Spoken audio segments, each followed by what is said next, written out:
PCC chief Jitu Patwari ने महाराष्ट्र की चुनावी सभाओं के बाद प्रदेश कांग्रेस कार्यालय में गुरुवार को होने वाली प्रदेश कार्य समिति की बैठक की तैयारियों को लेकर चर्चा की। इस दौरान उन्होंने भाजपा सरकार पर भी जमकर हमला बोला।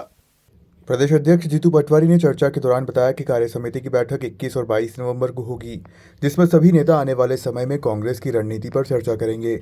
इस दौरान उन्होंने महाराष्ट्र चुनाव के दौरान भाजपा पर करोड़ों रुपए बांटने का आरोप लगाते हुए लोकतंत्र खत्म करने की बात कही। वहीं उन्होंने मध्य प्रदेश में किसानों की समस्याओं पर जोर देते हुए कहा कि किसान खाद के लिए परेशान हैं और लगातार मौत को गले लगा रहा है, लेकिन सरकार किसानों को खाद मुहैया नहीं कर पा रही है। इस दौरान जीतू पटवारी ने किसानों को लेकर दूसरे चरण के आंदोलन की घोषणा भी की। उन्होंने कहा कि अब 3100 रुपये धन और 2700 रुपये गेहूं के लिए कांग्रेस मंडियों का घेराव करेगी और चरणबद्ध आंदोलन मध्य प्रदेश में देखने को मिलेगा। भोपाल से उमेश यादव की रिपोर्ट। नहीं, बस ये उसी की तैयारियों की प्रथम बैठक चली। धन्यवाद सबको, थैंक यू। सम्मानित उपस्थित साथियों, मैं आप सबका स्वागत करता हूं। कल मुंबई में भारतीय जनता पार्टी के राष्ट्रीय महासचिव तावड़े जी नगद करोड़ों रुपए बांटते हुए पकड़ा गए।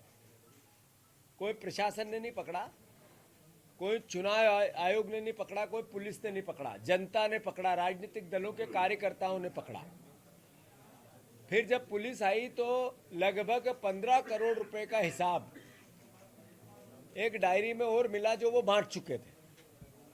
ये कोई सामान्य कार्यकर्ता नहीं थे, ये भारतीय जनता पार्टी नेशनल राष्ट्रीय महासचिव यानी नड्डा जी की टीम के व्यक्ति थे और मोदी जी के बहुत करीबी थे।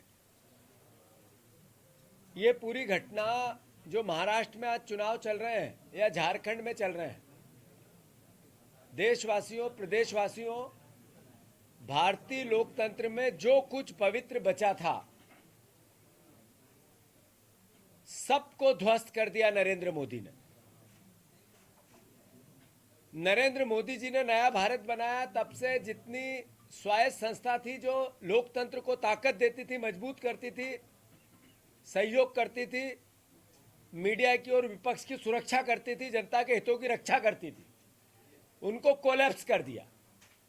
वो चाहे चुनाव आयोग हो, चाहे ईडी के माध्यम से या इनकम टैक्स के माध्यम से राजनीतिक दलों पर दबाव और प्रभाव की बात हो, चाहे लोकतांत्रिक जो मूल्य होते हैं, मर्यादा होती है, उसमें विधायकों को बेचना और खरीदना, सांसदों को दल बदल करवाना, ऐसे 600 से ऊपर जनप्रतिनिधियों को 10 साल में खरीदा बेचा गया। जैसे प्राचीन काल में गुलाम बेचे खरीदे जाते थे, आज कलयुग में भेड़, बकरी, भैंस, गाय, बैल और मुर्गा मुर्गी खरीदे बेचे जाते हैं, वैसे जनप्रतिनिधियों को नरेंद्र मोदी ने बिकवा दिया। साथियों, कल की घटना क्या कहती है? नरेंद्र मोदी जी ने डिजिटल करेंसी लाने की बातें की थी, नोटबंदी की थी।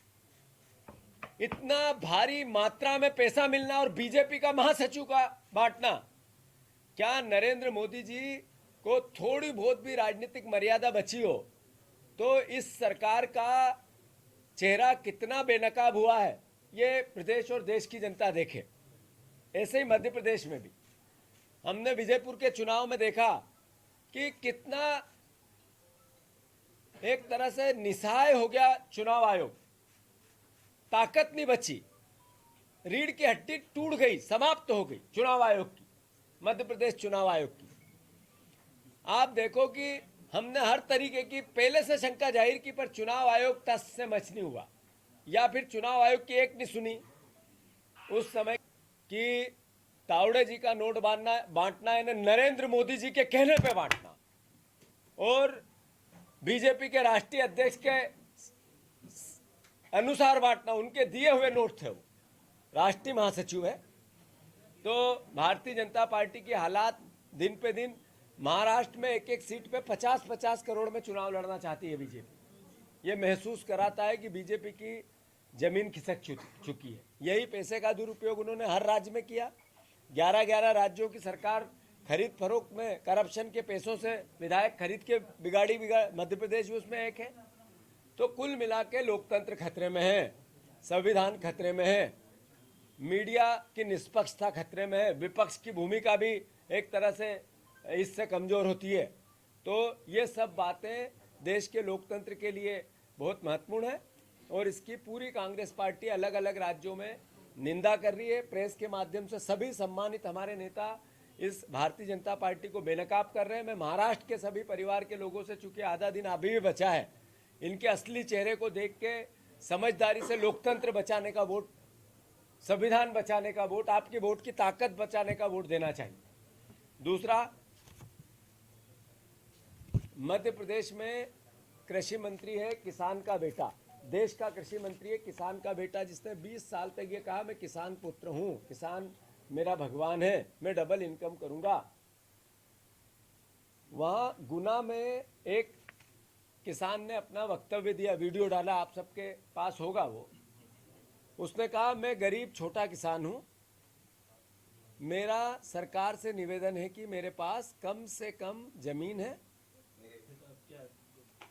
जैसा मैंने कहा था कि हमारी 2 दिन की कार्य समिति है जो 4 चरणों में ये पूरी हमारी 2 दिन की क्रियाकलाप रहेगी। पहला पॉलिटिकल अफेयर कमेटी की मीटिंग होगी सुबह 10 बजे से 12 बजे तक।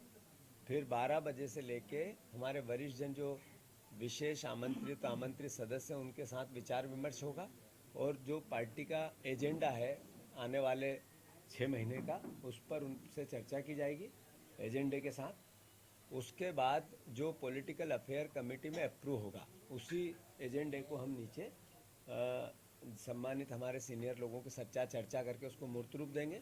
दूसरे दिन जो हमारे सचिव, महासचिव और उपाध्यक्ष बने हैं, इनसे शुरुआत के आधे दिन की मीटिंग है। फिर रात को देर रात तक संभाग वाइज अलग अलग सभी पदाधिकारियों को जिले के हिसाब से उनको पूरी वहाँ की स्थिति और वस्तु स्थिति बताई जाएगी, समझाई जाएगी और उनसे बातें की जाएगी, उनके भी विचार लिए जाएंगे। ऐसे 2 दिन लगातार सुबह 9 बजे से लेकर रात को 12 बजे तक ये मीटिंग चलेगी और आने वाले समय में जो भी हमारा एजेंडा है वो जब कंप्लीशन आएगा तब हम आप सबके सामने पेश करेंगे।